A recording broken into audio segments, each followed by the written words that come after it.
Il y avait d'abord Momotaro, l'enfant de pêche.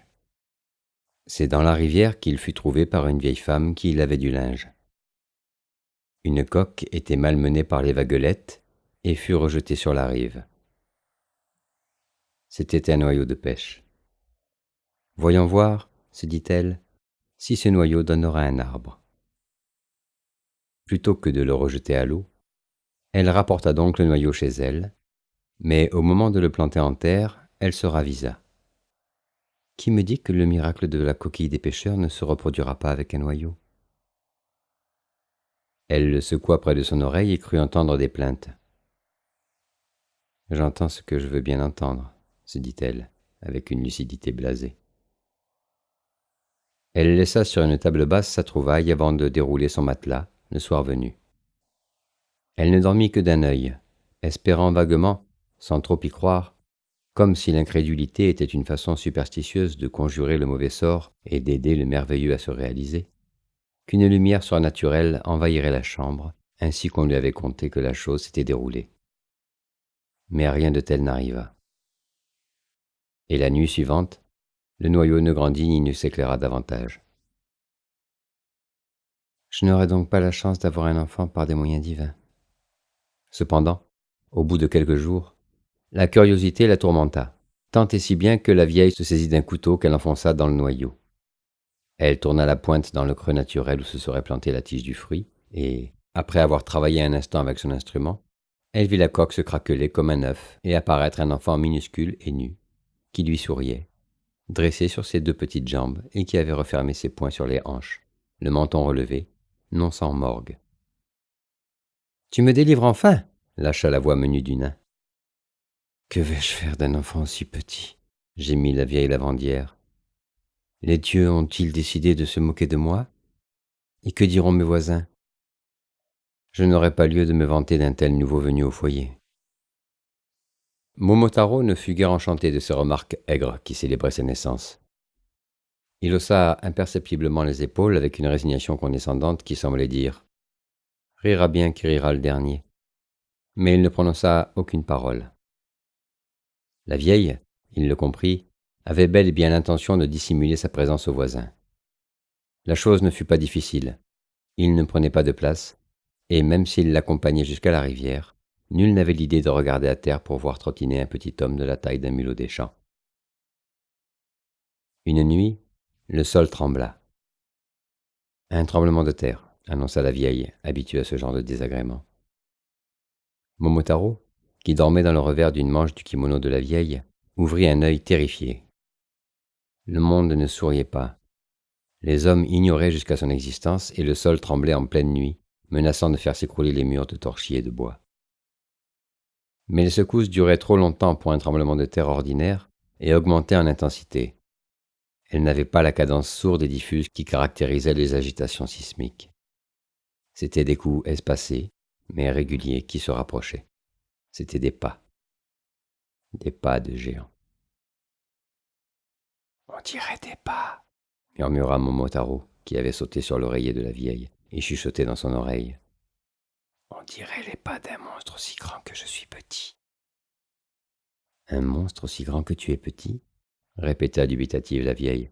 « Non, ce n'est pas possible, » ajouta-t-elle en se levant. Elle n'osait croire en ce que lui disait alors son intuition. Ces monstres-là, elle en avait toujours entendu parler. C'étaient les Oni. On les prétendait amoureux des jeunes filles à marier. Elle n'avait jamais vu d'Oni, ce qui n'avait rien d'étonnant. Un village de vieillards sans enfants n'avait que peu d'attrait pour un Oni. Dans sa jeunesse, une de ses compagnes avait cependant disparu. Le bruit avait couru qu'un Oni l'avait enlevée. Mais aucune preuve n'avait été apportée à cette supposition. On n'avait même pas pu distinguer les traces énormes que les pieds de ces monstres ne pouvaient manquer de laisser. Certains prêtres consultés avaient alors affirmé que les Oni avaient des ailes. Possible. Après tout, le surnaturel aussi a sa logique. Qui sait ce qu'était devenue la jeune fille ? Se demanda la vieille avec mélancolie, en entendant encore le sol trembler. Une petite vieille comme elle ou un cadavre décomposé au fond d'un marais ? Laquelle des deux était la plus heureuse ? Peut-être avait-elle marché longtemps, Était-elle arrivée jusqu'à la mer? Avait-elle trouvé un mari? Était-elle mère, grand-mère, arrière-grand-mère? Peut-être avait-elle eu raison de fuir. La vieille scruta les ténèbres.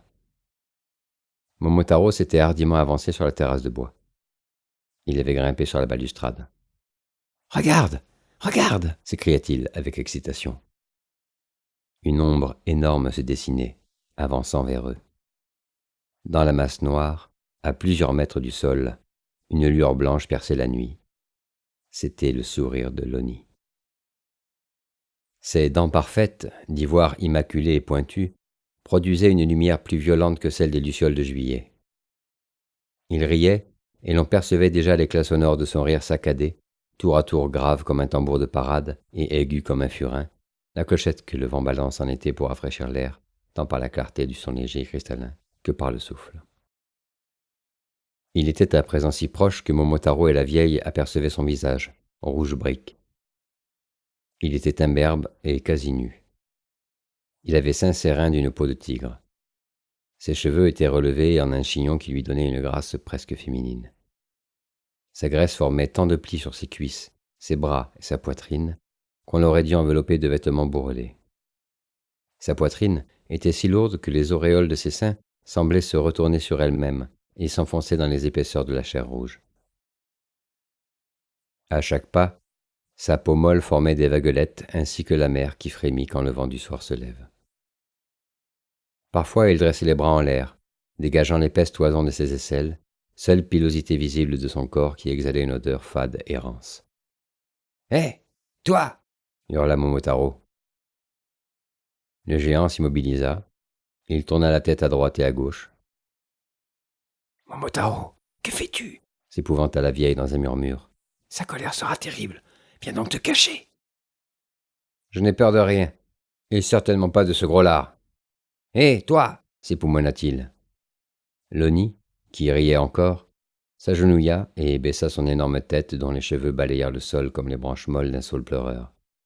« Qui me parle ?» demanda-t-il, en roulant ses yeux injectés de sang. Il aperçut Momotaro, debout sur la balustrade. « C'est moi, Momotaro. »« Que me veux-tu, poussière ?»« Et toi, que nous veux-tu ? Qui t'a autorisé à nous réveiller, monstre adipeux à la face écarlate ?»« Ha, ha, ha !» ricana Loni. « Sais-tu bien que je peux t'écraser sous mon ongle comme une punaise ? Et sais-tu que moi, je peux entrer dans ta narine et me promener dans ta cervelle, y semant un tel désordre que tu perdras la raison, pauvre masse de chair rouge ? Les guerriers les plus redoutables ne sont pas les plus gros. » Cette sentence donna à réfléchir au monstre qui, demeurant à genoux, regarda d'un air hébété la petite créature qui le provoquait. « Trêve de palabres, conclut Momotaro. Que viens-tu faire ? » « Je viens enlever la fille de la mer aux longs cheveux noirs. »« Tu arrives trop tard. Elle est devenue princesse. Et si tu veux l'enlever, c'est l'armée au grand complet que tu devras vaincre. Je ne te conseille pas de t'y frotter. Ici, comme tu ne manques pas de le savoir, il n'y a que des vieillards et moi-même. Tu ferais mieux de retourner dans ton île. Rien ne t'intéresse parmi nous. »« Ha, ha, ha, ha, ha » s'esclaffa Loni en se relevant. « Petit homme, tu me fais rire, mais tu ne me feras pas rire 2 fois. Veille à ne plus te retrouver sur mon chemin. Je ne t'épargnerai pas la prochaine fois. »« Cela reste à prouver, » répliqua hautement Momotaro, un poing sur la hanche. Déjà Loni s'éloignait. Lorsque le sol cessa de trembler et que le monstre ne fut plus qu'un point vacillant à la lumière de l'aube, les villageois qui, terrés dans leur maison, avaient assisté à l'affrontement avec effroi, accoururent vers la demeure de la vieille. Il fallait expliquer la présence de Momotaro. On reprocha à l'enfant le défi qu'il avait lancé au géant. « Ne sais-tu pas que la rancune de ces monstres est sans borne ? Il viendra raser notre village, dès la nuit prochaine. Lorsque l'une d'entre nous fut enlevée par lui il y a plusieurs décennies, nous avons préféré ensevelir ce malheur dans l'oubli plutôt que de nous exposer à ses représailles. Qui es-tu, avorton, pour menacer un géant sanguinaire ? » « Vous me permettez de ne pas admirer votre conduite, » répondit-il sans moraliser. « Je ne vous demande pas de m'accompagner, mais je vous prie de me laisser partir pour l'île de ce monstre. Et s'il est vrai qu'il a enlevé l'une des vôtres, je vous la ramènerai. » Grand bien te fasse, répondit le village en chœur avec indifférence. La vieille supplia Momotaro de renoncer à son projet. Pleurs, gémissements, chantage, rien n'y fit. Je méprise votre lâcheté, dit Momotaro avec dédain. Puisque tu t'obstines, emporte du moins cela, dit la vieille lavandière en lui tendant des kibindango, brochettes de gâteau de riz. On ne sait jamais, cela te sera peut-être utile. Momotaro glissa dans sa ceinture les kibidango et se mit en route sans un mot d'adieu, tant il était assuré de revenir sous peu. Loni avait laissé sur le sol des empreintes profondes que Momotaro suivit. Il n'était pas encore midi qu'il rencontra au bord du chemin un chien qui, reniflant les kibidango, lui dit « Momotaro-san, Momotaro-san, okoshi ni tutseka kibidango, ototsu watashi ni kudasai na. » C'était un chien qui parlait japonais. Momotaro comprit fort bien. Cela voulait dire « Monsieur Fil de Pêche, Monsieur Fil de Pêche, donne-moi une des brochettes qui penchent sur ta hanche. » « Et toi ?» répliqua Momotaro. « Que me donneras-tu en échange ?» Le chien réfléchit un instant. « Mon flair et mes crocs, dit-il enfin. Ce n'est pas négligeable. Où vas-tu de ce pas, Momotaro ? Je vais combattre un Oni. Waouh, un Oni ! Sais-tu que le château de l'île de l'Oni est gardé par des chiens ? Sans moi, tu ne pourras pas y entrer. Eh bien, tiens ce kibidango et accompagne-moi. Il n'était pas à 3 heures que Momotaro et le chien rencontrèrent sur la route un singe. Momotaro-san, Momotaro-san, okoshi ni tutseka kibidango, itotsu watashi ni kudasai na. Décidément, quel succès, dit Momotaro. Et toi, que me donneras-tu en échange ? Ma ruse et mon agilité, répondit le singe. Ce n'est pas négligeable. Où vas-tu de ce pas, Momotaro ? Je vais combattre un Oni. Wouak ! Un Oni ? Sais-tu que la porte du château de l'Oni est fermée de l'intérieur ? Sans moi, tu ne pourras pas y rentrer. Eh bien, tiens ce kibidango et accompagne-nous. Il n'était pas 6 heures qu'ils étaient arrivés au bord de la mer. C'est là que s'arrêtaient les traces de l'Oni. Comment trouver désormais l'île de l'Oni ? Se demanda Momotaro, sans pouvoir dissimuler pour une fois son découragement. Et la nuit tombait, ce qui ne simplifiait pas les choses. Ils entendirent alors au-dessus de leur tête un caquettement d'oiseaux. Tous trois regardèrent vers le ciel et aperçurent un faisan qui tournoyait, puis fondit sur eux. Quand il eut touché le sol, le volatile demanda « Momotaro-san, Momotaro-san, okoshi ni tutseka kibidango, itotsu watashi ni kudasai na. » Je connais la chanson. Et que me donneras-tu en échange ? Mon bec et mes ailes. Ce n'est pas négligeable. Et où vas-tu de ce pas, Momotaro ? Je vais combattre un Oni. Coq, un Oni. Sais-tu que le château de l'Oni se trouve sur une île ? Sans moi, tu ne pourras y parvenir. Eh bien, tiens ce kibidango et guide-nous. Et ils montèrent sur une barque de pêcheurs abandonnée sur la grève. Le singe tendit la voile, le chien tint le gouvernail entre ses crocs suivant les directives du faisan. Ils abordèrent à l'aube. L'île était tout entière occupée par le château endormi. 2 chiens, en effet, gardaient l'entrée. Mais celui de Momotaro détourna leur attention par ses jappements, les attirant de l'autre côté des douves. Pendant ce temps, le singe grimpa sur le mur et, se laissant glisser à l'intérieur, n'eut aucun mal à ouvrir la porte. Le chien alors se faufila avec eux, et ils eurent juste le temps de refermer les battants. Il y avait dans la cour un jardin avec une seule rose, ce qui les étonna. Entre-temps, le faisan avait survolé le château et découvert la chambre de l'Oni, encore profondément endormie. Mais il y avait dans une tourelle une autre pièce où dormait une jeune fille. Le faisan vint en informer aussitôt Momotaro. « La prisonnière est là. Elle n'a pas vieilli. »« Fort bien, dit Momotaro en se frottant les mains. « Singe, grimpe donc dans la chambre de l'Oni, et tu trouveras certainement la clé de la tour accrochée à sa ceinture. » Le singe se glissa sans bruit dans la pièce où ronflait le monstre qui tenait entre les doigts gras de sa main droite une clé dorée. Le faisan, qui avait accompagné le singe, caressa les narines de l'Oni du bout de sa queue. L'Oni éternua et porta sa main droite à son nez, laissant échapper la clé que le singe attrapa au vol, avant de la tendre au faisan qui la saisit dans son bec et la rapporta à Momotaro. Le petit homme, aidé du singe, tourna la clé dans la serrure et monta jusqu'à la chambre de la prisonnière que le chien réveilla en aboyant. « Mais que faites-vous là, malheureux ? s'écria-t-elle. Nous venons te secourir, dit fièrement Momotaro. La colère de l'Oni sera terrible. Il ne fera de vous qu'une bouchée. Il est déjà fort irrité de ne pas avoir ramené la fille de la mère aux longs cheveux noirs. Il s'est enivré hier soir à son retour. Profitons de son sommeil, lança Momotaro. Mais dis-moi, comment se fait-il que tu n'aies pas la marque des ans? À quelque chose malheur est bon. En effet, je n'ai pas vieilli, concéda la princesse en se passant une main coquette dans les cheveux. Venez voir du reste. Elle les attira vers la fenêtre et leur indiqua le jardin. Mais manifestement, ce qu'elle voulait leur montrer avait changé. Divinité du ciel, s'écria-t-elle. Qu'y a-t-il? demandèrent Momotaro ses 3 comparses. 2 roses. 2 roses? Il y a 2 roses dans le jardin, expliqua la prisonnière. Canon miséricordieuse, qu'est-ce que cela signifie? Il n'y en avait qu'une à notre arrivée, admit le chien. Un énorme bâillement fit trembler les murs. Ça y est, nous sommes perdus, il s'éveille, soupira la prisonnière qui, on le sentait, éprouvait depuis des décades, depuis l'instant où elle avait été enlevée, la même terreur. Cachez-vous, cachez-vous, mais cela ne servira à rien.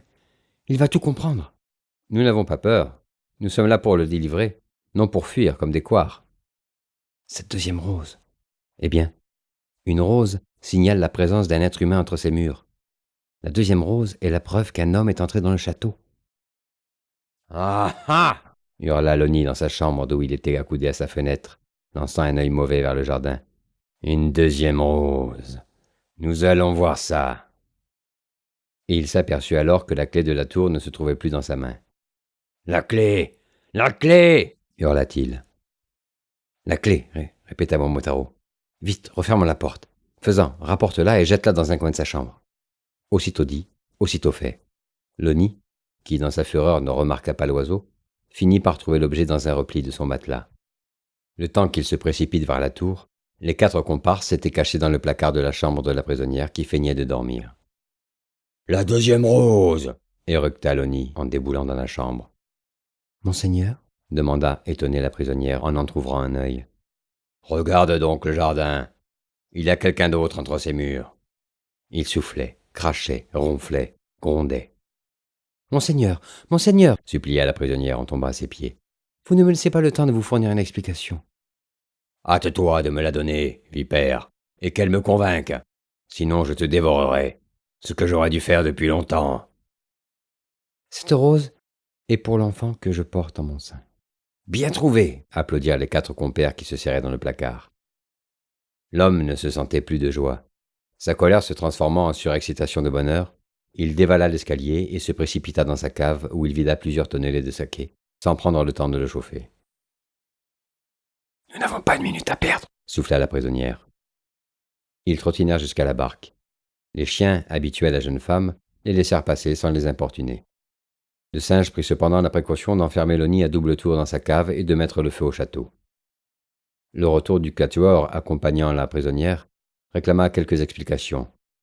Il fallut trouver à tant de mystères des clés satisfaisantes. La prisonnière fut considérée avec quelque suspicion par ses congénères d'autrefois, devenus ses aïeuls. Certains songèrent avec nostalgie qu'elles auraient bien volontiers été ravies par le monstre. Après tout, quel avantage avaient-elles trouvé à leur liberté? Elles regardèrent leur vieux mari, elles aperçurent leur reflet délabré dans un miroir, et se souvenant de l'ombre rouge venue visiter leur village de nuit plus tôt, elles se dirent que cet Oni n'était peut-être pas le monstre qu'on disait. Alors, cet Oni, qu'est-il devenu? J'ai mis le feu à la cave, avoua le singe. Était-ce bien nécessaire? demanda une voix. On prétend que Momotaro eut des rivaux. L'un d'eux se serait nommé Isunboshi, ce qui à peu de choses près signifie Tom Pouce. Et, un miracle en appelant un autre, certains veulent que ce soit dans ce village que descendit la femme grue, une inconnue qui serait un matin apparue dans la vie d'un bûcheron et qui, en l'absence de son mari, aurait tissé avec son bec des brocarts pour des kimonos de cérémonie. Mais entre les histoires que l'on raconte et la réalité, il y a souvent un abîme.